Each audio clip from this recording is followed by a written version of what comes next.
मुझे एक प्रश्न था कि जो लोग संप्रदाय से दीक्षित होने में समर्थ नहीं है, वो इस मार्ग में चल रहे हैं, क्या श्री जी का उनके लिए भी कुछ विधान है? उन पर भी कृपा होगी क्या?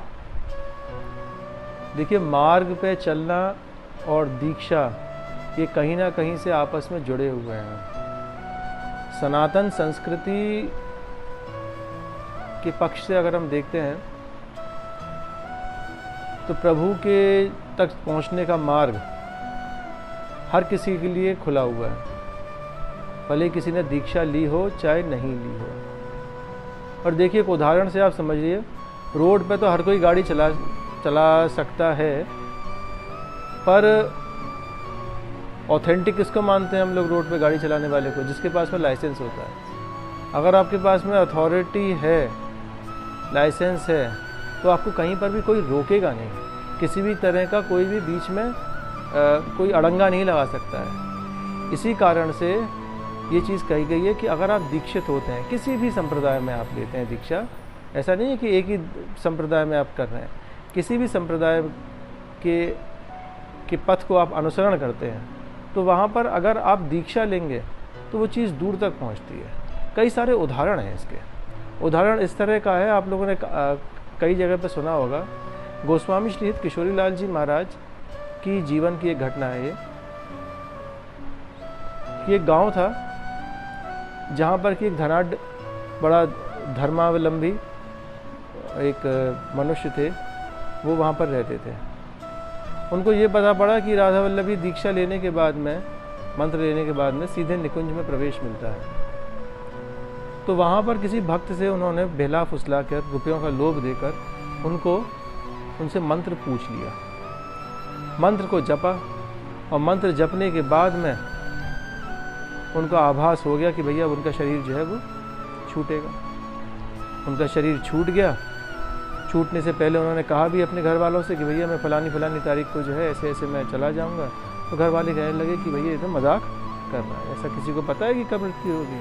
होने का कारण चक्कर क्या रहा कि तुरंत जो है उनके देहांत भी हो गया। अब सब लोग इकट्ठे हो गए।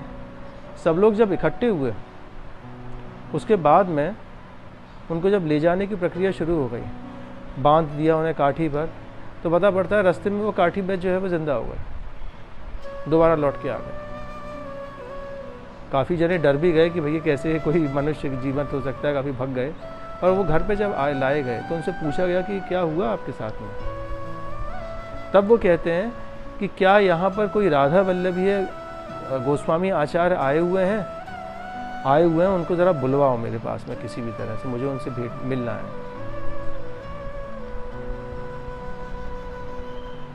वो आए महाराज, उनसे बात हुई। तब उन्होंने बताया कि मुझे मंत्र मिला था और मंत्र मैंने जपा, और मंत्र जपने का फल जो होता है वो निकुंज होता है। निकुंज के तक मैं रास्ते तक पहुंच भी गया। वहाँ पर देखता हूँ कि बड़ा सुंदर स्वर्ण जटित निकुंज का द्वार, सुंदर सुंदर मणियाँ लगी हुई, और उसके बाहर दो खूब सुंदर सखियाँ हाथ में स्वर्ण दंड लेकर उस निकुंज के बाहर खड़ी हुई थी। जब मैं वहाँ पर पहुँचा तो उन सखियों ने कहा कि तुम गलत रास्ते से आए हो, गलत मार्ग से आए हो। उन्होंने जैसी अपनी लकुटी की मुझसे छुपाई, मैं तुरंत वापस लौट के भी आ गया। मैं लौट के आया, मुझे पता था कि मैंने क्या गलती करी थी, मैंने दीक्षा नहीं ली थी। तो दीक्षा लेने के लिए उन्होंने आचार्य को याद किया, उनके चरणों में साष्टांग प्रणाम करके शरणागत हुए, और शरणागत मंत्र लेने के बाद में उन्होंने फिर से जपा उसको, और जपने के बाद में फिर से उनको अनुभूति हुई कि ऐसे ऐसे वो जाएंगे। तो अब की बार जब थे उन्होंने बताया तो उनके सब सगे संबंधी वहाँ पर एकत्रित हो गए और उनको प्रेम से खूब विदा किया निकुंज की तरफ। तो ये अंतर होता है दीक्षा लेने में और नहीं लेने में।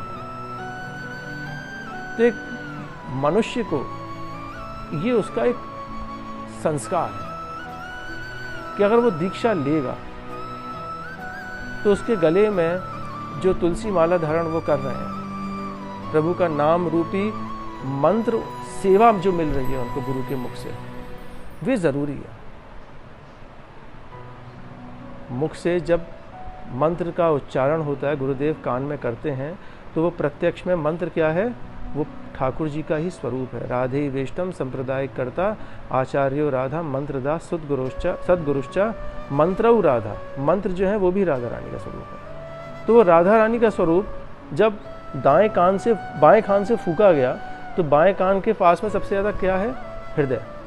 तो हृदय के सिंहासन पे जाके वह प्रिया जी रूपी मंत्र विराजमान हुआ और गुरु जी ने आपको वो दीक्षा दी। किसकी? नाम की। कहते हैं ना, नाम दान दिया, नाम सेवा दी। वो नाम सेवा आपके हृदय पे विराजमान करी। अब आप उसकी सेवा करो, वो आपका परम लक्ष्य है। ऐसा नहीं है कि टोकरियों में ठाकुर जी ले लेके डोल रहे हैं, नहीं, वो आपके हृदय पटल पे जो विराजमान किए हैं आप उनको करो। ये दीक्षा का अर्थ है। और ये ऐसा नहीं है कि कोई संप्रदाय विशेष की बात हम कह रहे हैं, सब जगह पर यही है कि आपके हृदय में प्रियालाल को विराजमान किया है, उनको लेके अब आपको अपनी आध्यात्मिक यात्रा जो है आगे शुरू करनी है। ये दीक्षा का विधान होता है।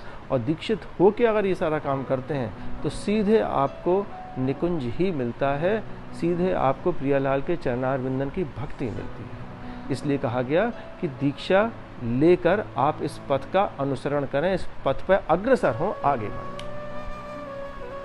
जय श्री राधे।